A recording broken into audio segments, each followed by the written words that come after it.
पक्षाचे प्रदेशाध्यक्ष हर्षवर्धन सपकाळ यांची या ठिकाणी प्रतिकात्मक अंत्ययात्रा काढलेली आहे आणि काँग्रेस भवनासमोरच त्यांचा पुतळा दहन केलाय. काय सांगाल? आम्ही त्यांचा आज निषेध केला आहे. त्यांची अंत्ययात्रा काँग्रेस भवनाच्या याच्यासाठी काढली की काँग्रेसला जाग यावी. त्यांनी जी तुलना छत्रपती शिवाजी महाराजांबरोबर केलेली ती एकदम म्हणजे खरं त्यांच्या तोंडाला असं म्हटलं जातं की त्यांच्या तोंडालाच काळं फासलं पाहिजे. पण आम्ही फक्त आज त्यांची अंत्ययात्रा काढलेली आहे आणि आज पूर्ण भारतीय जनता पार्टी प्रदेशाने त्यांचा निषेध नोंदवलेला आहे. आणि भविष्यात जर असे काँग्रेसचे पुढारी बोलले तर त्यांना रस्त्यात सुद्धा फिरू दिलं जाणार नाही.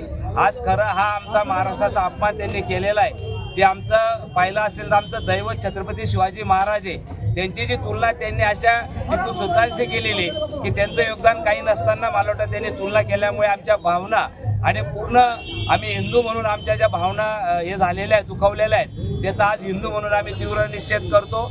आणि पूर्ण महाराष्ट्राचा स्वाभिमान त्यांनी खरं आज त्यांच्या भावना दुखावलेल्या आहेत. मागणी काय मामा आपली आता? त्यांनी माफी मागावी अशी मागणी आमचे आदरणीय मुख्यमंत्री देवेंद्र साहेबांनी केलेली आहे आणि आमची तीच मागणी की त्यांनी जाहीर माफी मागितली पाहिजे.